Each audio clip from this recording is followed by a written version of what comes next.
this is Willy again here with SILB Productions, and I'm joined here by my fabulous crew here, Mr. Bert Hara and Mr. Sasha Ploner.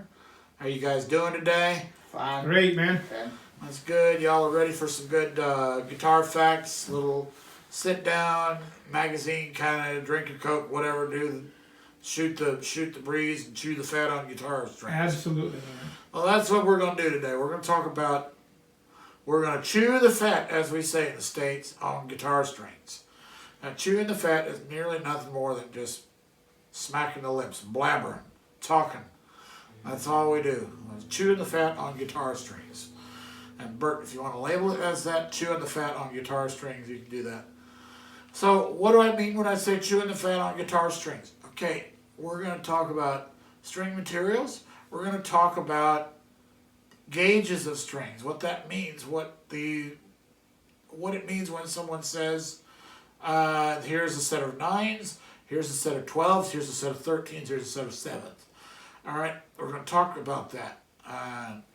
What typical guitars will usually come with stock. All right, so we'll start with acoustic versus electric strings. I have here on me a very beautiful semi-hollow Epiphone Sheraton that Bert just got. And it is stock with 10 to 46s. What that means, first of all, these are the gauges. And the thinnest string, and these are measured in thousandths of an inch. The thinnest string is a 10. That's the high E. The next one is like a 13. Then you have a 17 for the G. Then a 26 for the D. A 36 for the A. And a 46 for the E. Now, why, you're probably asking, why are there differences between acoustic and electric strings? Well, I also have to ask, as someone who's been playing guitar for a while, okay, why did GHS have to make a string that's both designed for acoustic and electric? Well, but I can answer that as well, because there are strings that blur the line that are both for acoustic and electric nowadays, because of metal alloy technology and things like that. So, acoustic strings. Acoustic strings are mostly made of phosphor bronze. This is a very durable bronze. Bronze is usually 80% copper and 20% zinc.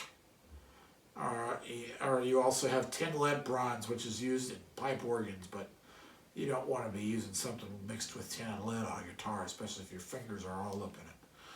So, we have copper zinc bronze or copper tin bronze. And that is oftentimes, the copper is usually a copper phosphate, which makes the copper harder. Because otherwise, if you have bronze, it's very, very bendable, very, very flexible, and it'll actually lose its elasticity very quickly.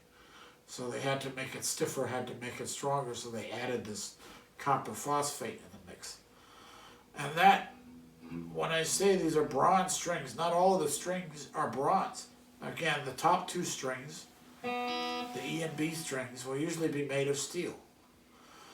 The rest of the strings will have a wire wrapping around it. And that wrapping is either made of the phosphor bronze in the case of acoustics, or nickel in the case of electrics, or sometimes stainless steel. You can get that too. But so that's much for acoustics. And acoustic gauges, again, I'll talk about it. Let's be reminded that these are thousandths of an inch thickness. A standard acoustic set, a light gauge, will be an 11 gauge to 52 gauge. A medium will be a 12 to 53. And a heavy will be either a 13 to 54 or 13 to 56. For slide playing in open tunings, it is great to use thicker strings like 13s. Yep, I would even use 14s if you can get it. Okay. If you can get yourself a set of with something with 14s, jazz, slide and or jazz playing. Yeah. Because especially if you have something like an arch top, which is basically what this guitar is designed after, but of course the arch tops would be like twice as thick and the belly's out to here, and it's all got thick strings on it. That's a side note.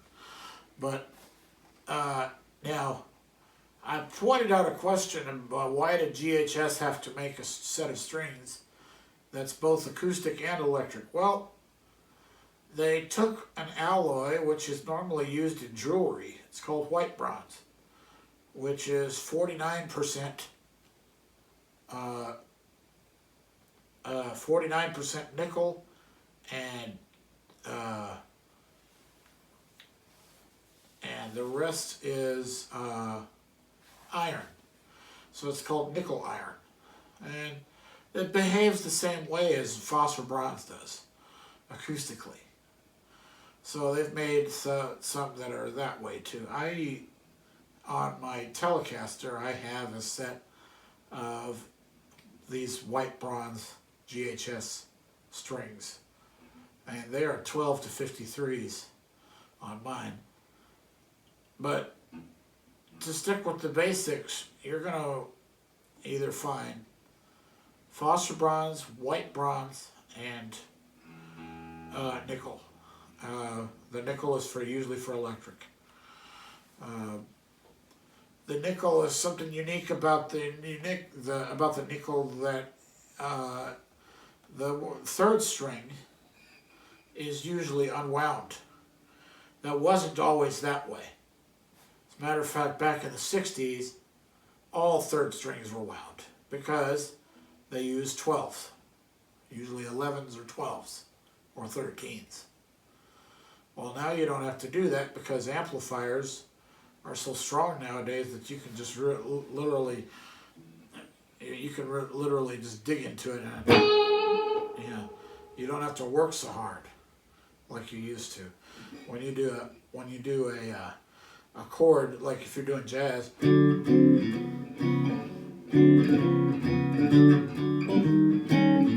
in the old days, prove a point, you had to really strum hard to get that same effect.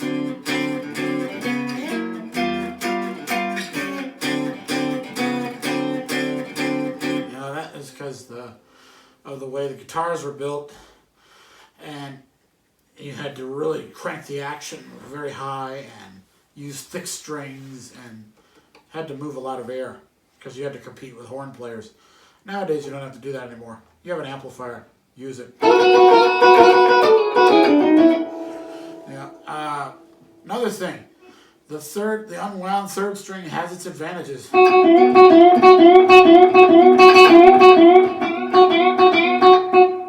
That's called the unison bend.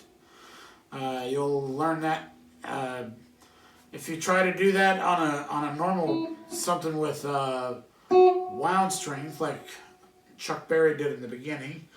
All he did was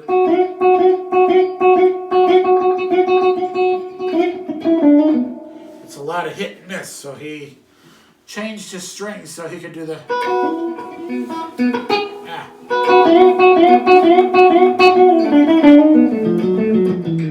so he could do the unison bend. And another thing that a lot of metal guys will do. Ace Frehley did that.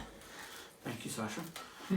Another word for the unwound third string. A lot of the old blues guys, on acoustic guitars, like Fred McDowell, they prefer to have an unwound third string because of the with slide, because of the edginess of the tone. Oh, and it gives you a certain twang. Yeah.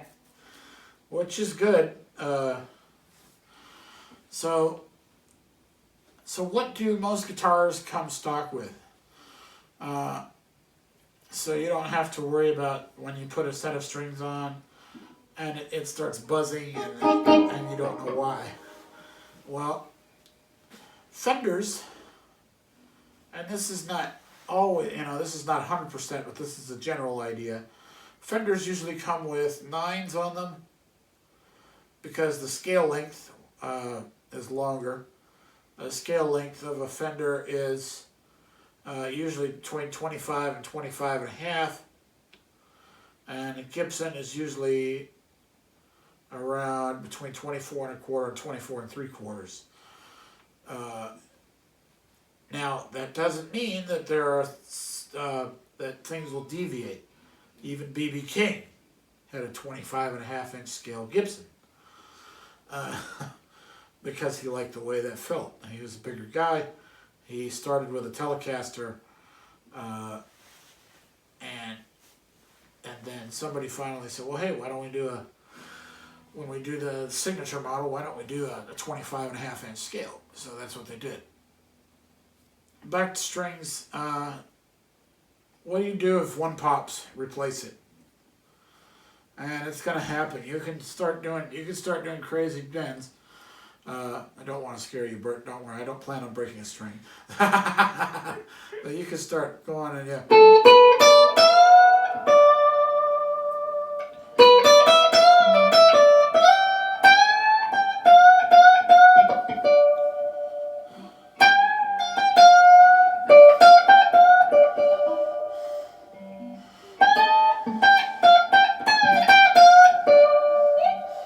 So you can start doing these bends and all of a sudden, ting, your string breaks. Let's replace it. It's very easy. There are so many string winders and tools that you can use to replace strings. Gibsons, you have it easy. You string it through the back, bring it all the way up here, wind it all the way through, zing, zing, zing, zing with a string winder, and away you go. Tune it to pitch. B.B. King managed to do, he broke a string first half of How Blue Can You Get on the Ed Sullivan Show and managed to restring it as he was singing. And he, within like 3.5 minutes, 2.5 minutes, 3 minutes, he had that one E string restrung. And then he just finished out and did like a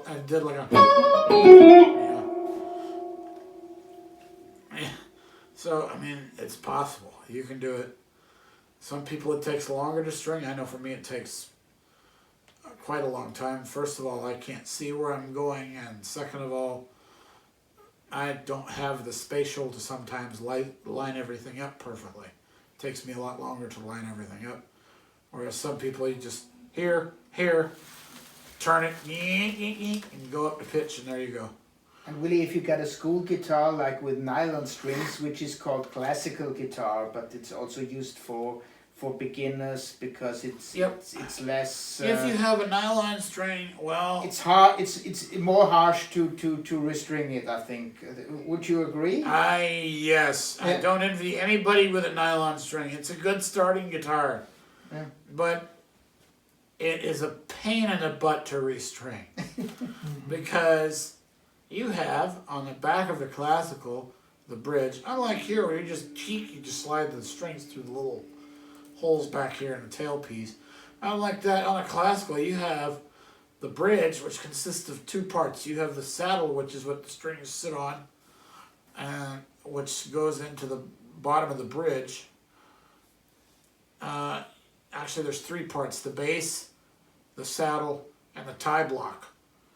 The bass has a little groove in it where the saddle goes. And then on the back of the bass is the tie block. And the tie block is where you tie the strings on. And I tell you, I don't envy anybody who is playing Bach and all of a sudden breaks a string and you have to tie that thing.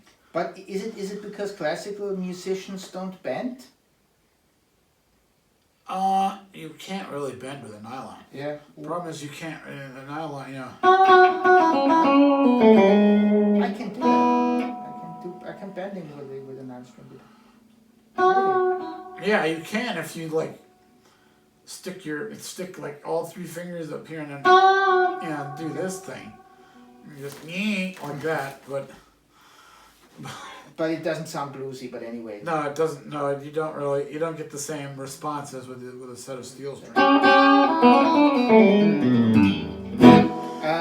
That will be another topic. You know, what guitar for what style. But I interrupt you. Sorry. Yeah, no, that's okay. But nylon stringers, boy, you don't have it easy. Although nowadays they do have strings with ball end. There's a company called Labella, and they have a set of strings called folk singers. Those are ball end, and you just tie them on, and they're fine. And there's also another one that's called Dean Markley strings. Willie Nelson uses them. He uses ball end strings. Well, good for him because he smokes a little bit too much of them to want to be able to tie them strings. Never mind.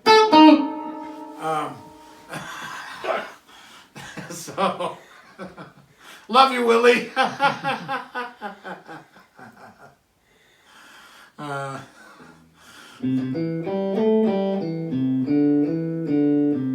So, again, strings. The thicker the gauge, the harder it is to play. That leads me into my next point. There are extremes of the spectrum. The 2 Texas musicians are known to have the extremes of the spectrum here.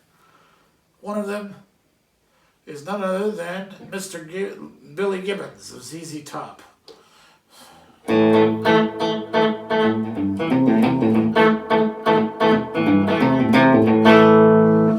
LaGrange.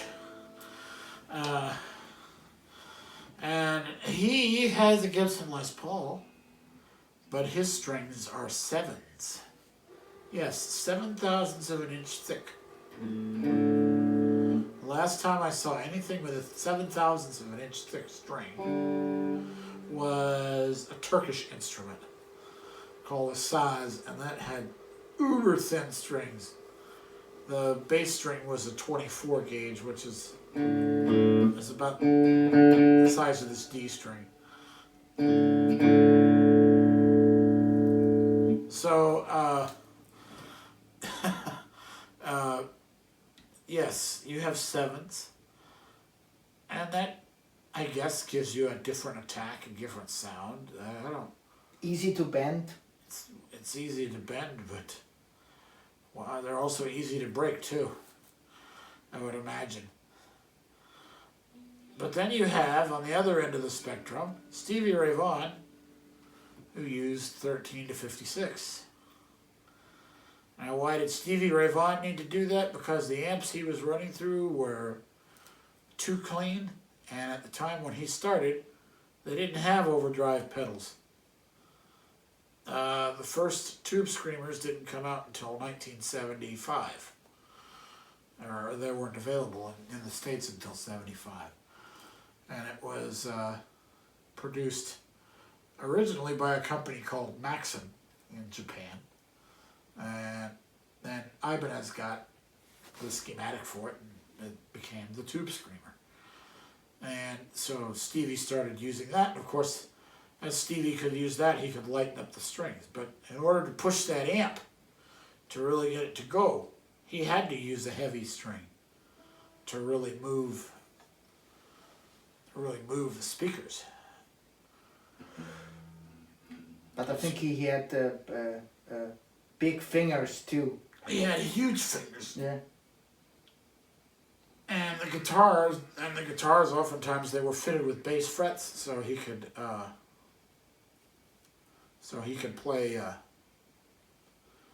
those notes at those bends. And he played half step down. And he tuned a half a step down. But yep, so yep, you can have artists with either end of the spectrum. For a while, Jimmy Page was the one that was the lightest. He was using 8s, and then Billy Gibbons took over that and said, "Hey, we're gonna draw 7s for you." And so Dunlop now makes his strings in 7 to, what the heck is it, 7 to 36? I don't know what the gauge is, but it's super thin. So that much about strings.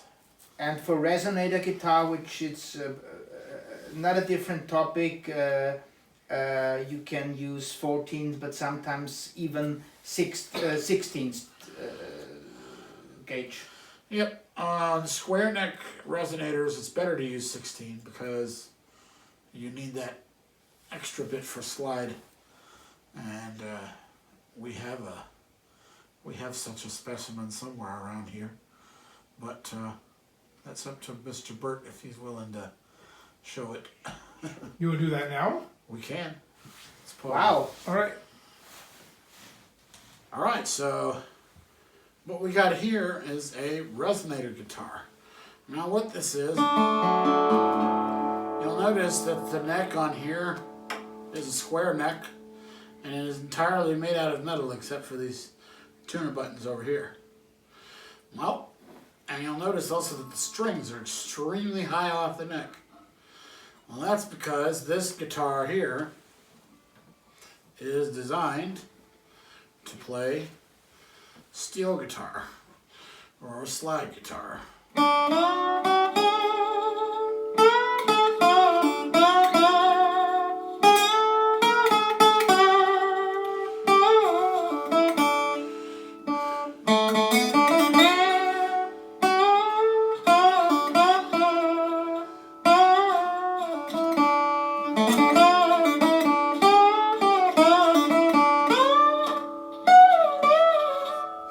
So yeah, this is what guys like the Sacred Steel guys would have used in the church.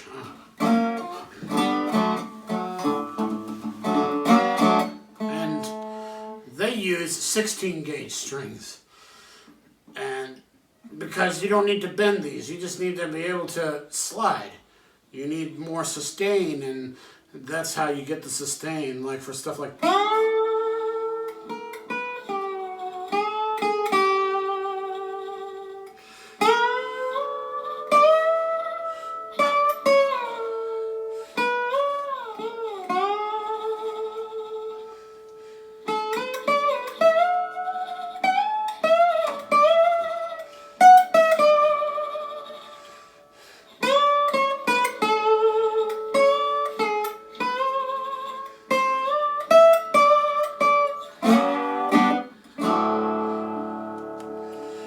Just a closer walk with thee. But yep, that's how they would do it. So that is a steel guitar. So I'm going to go back a little bit to wrap up the video here. Strings, generally for acoustic, you want between 11 and 12.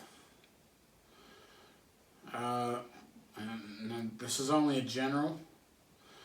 And for electric, you want somewhere between, I would say, 9 and 11.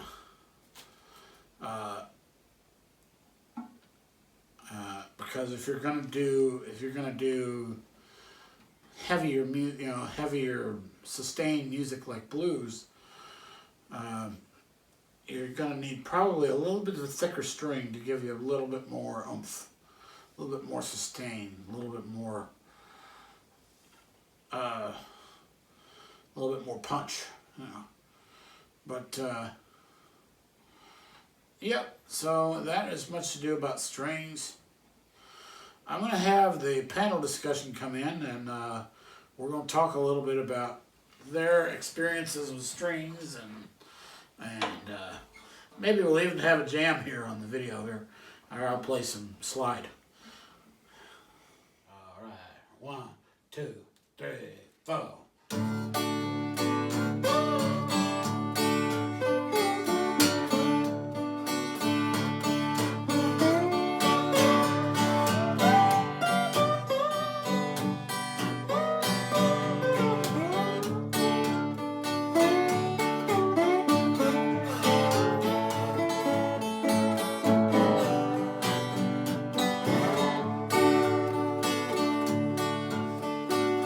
Well, I ain't been suspicious, but a black cat done crossed my trail.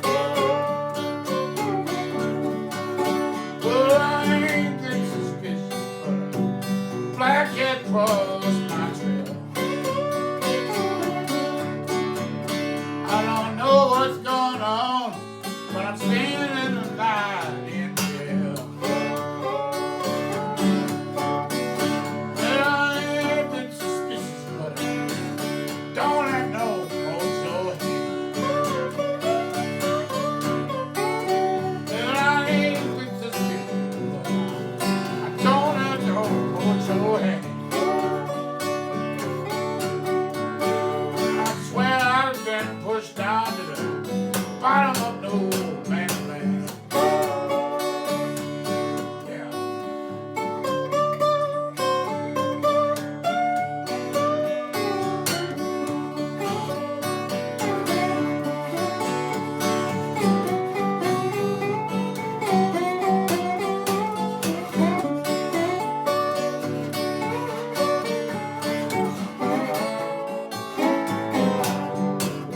Yeah.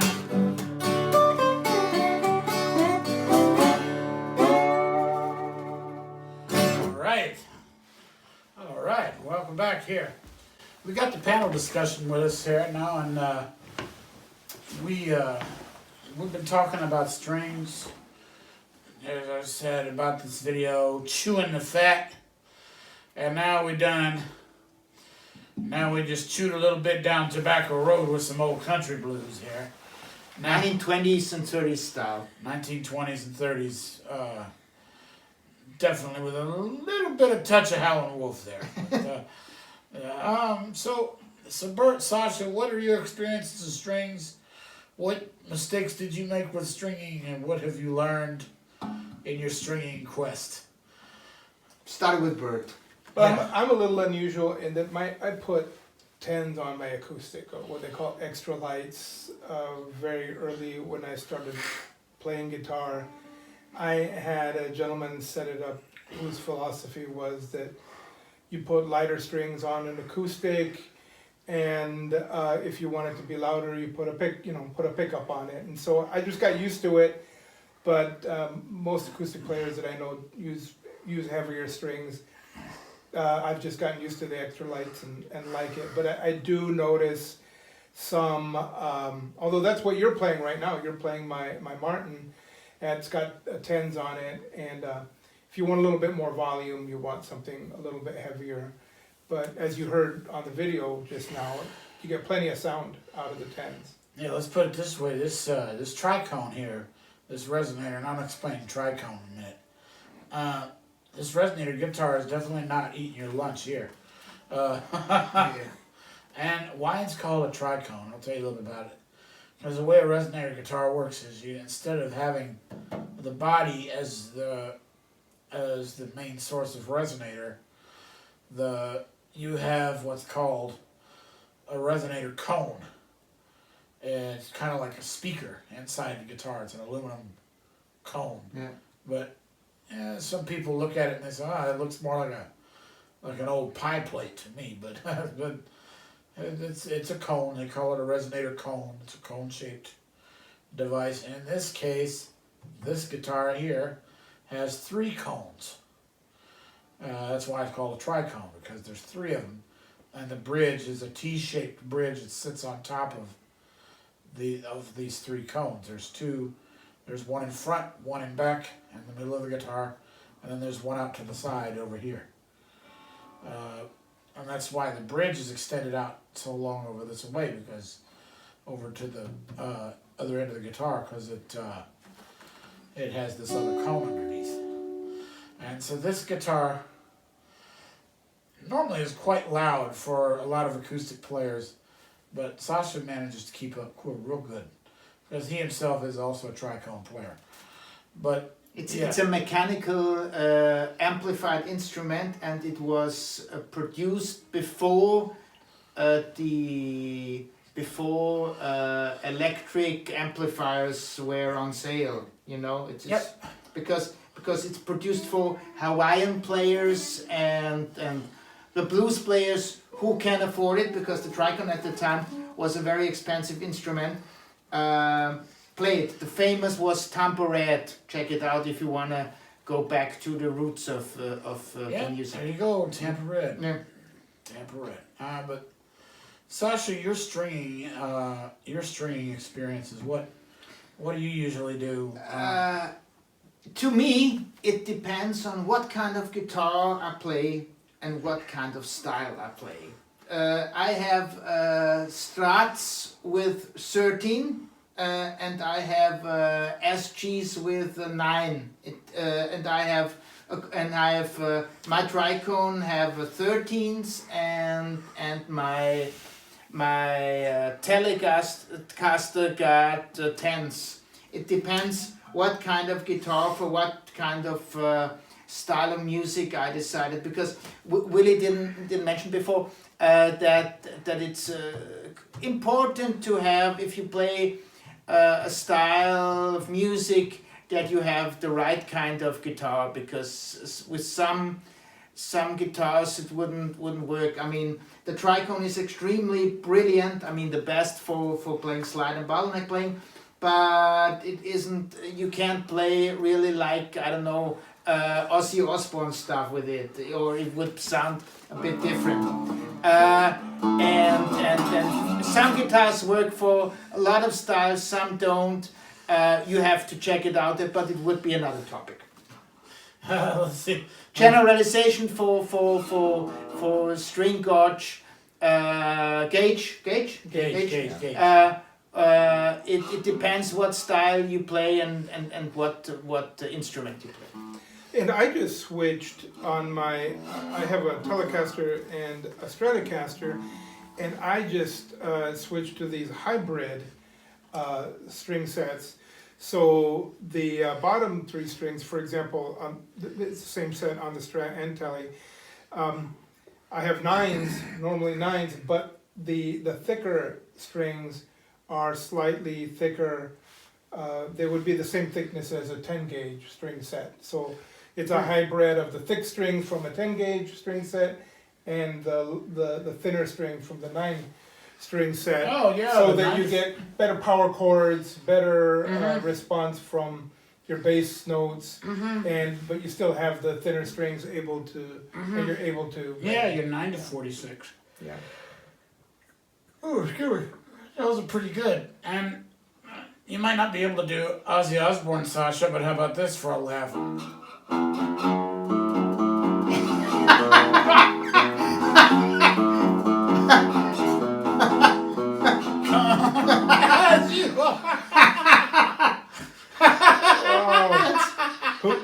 Who needs the chorus pedal? Yeah.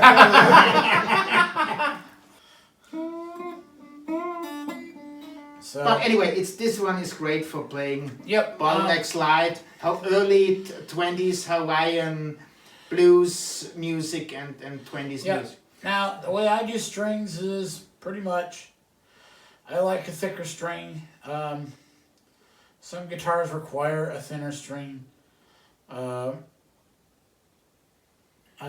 But most guitars you can put thicker strings on. If I'm playing jazz, I prefer a thicker string. If I'm playing blues, a thinner string. But I do like a little bit of both. If I had my druthers, I would use a 10 to 52. Okay. Or 11 to 56. But the problem is,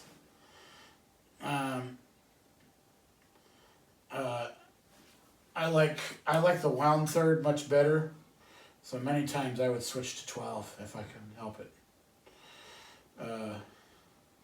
especially if I'm playing jazz or blues. Do you use flat wounds? That's another. Oh, I mean, I think, as far as I know, the first guitar player of Elvis, Scotty Moore, used flat wounds. everybody used flat wounds. I'll tell you about what flat wounds are. Yeah. Flat wounds are strings that were invented in 1940 as a response to what the string type, what they had at the time.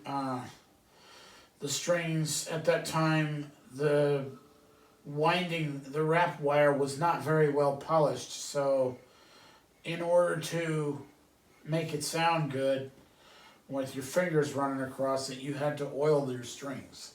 Okay. That was the old days, all right? And it didn't matter what string you had, although nickel was easier to polish. So what they did to get rid of that squeak,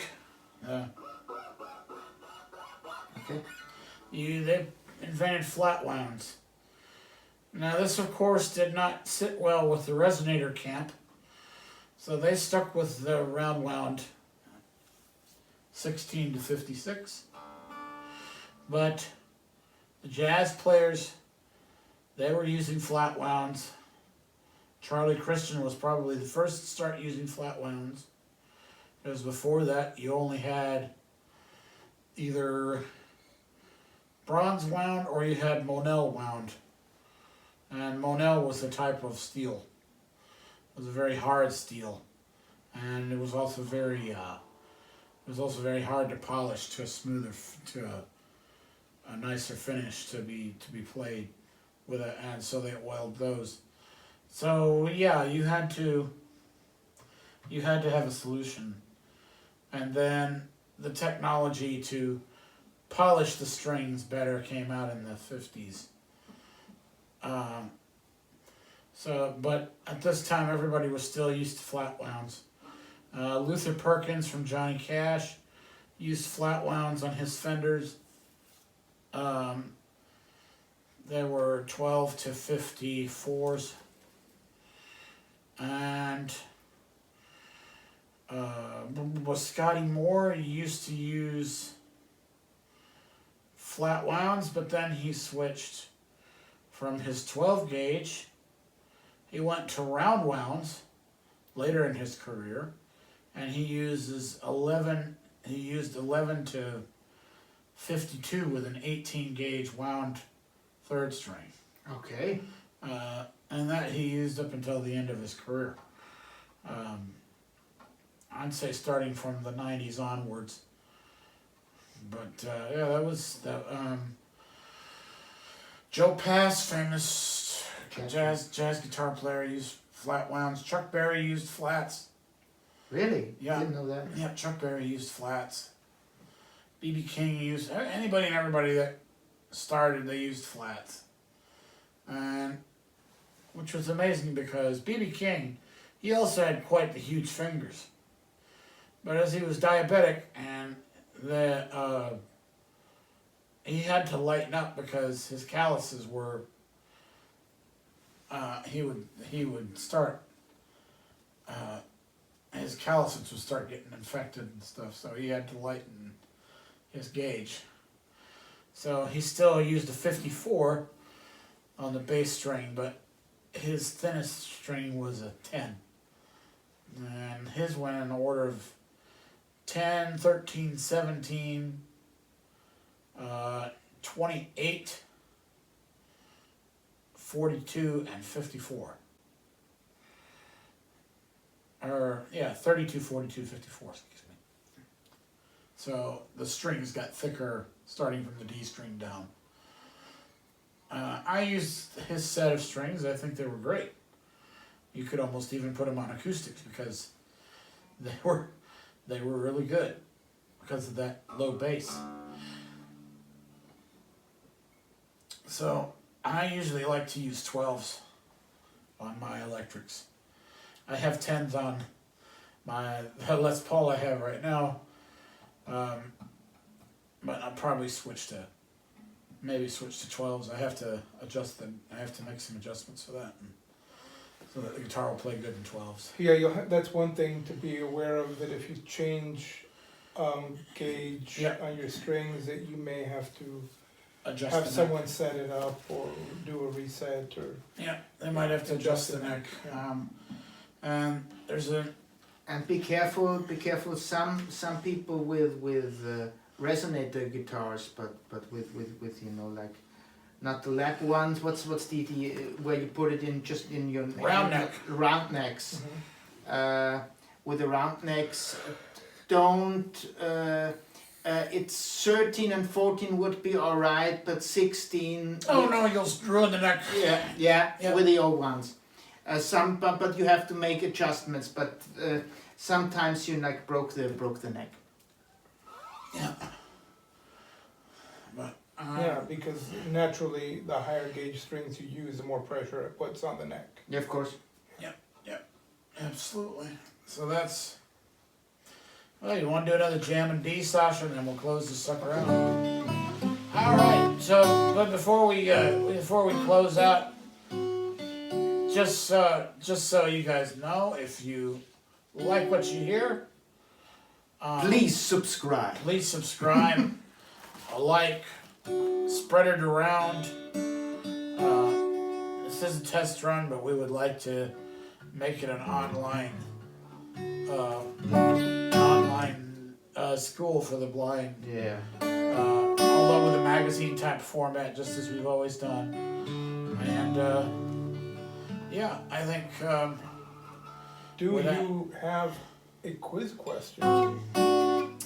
Oh yes, I do have a quiz question for us today. All right. Who was the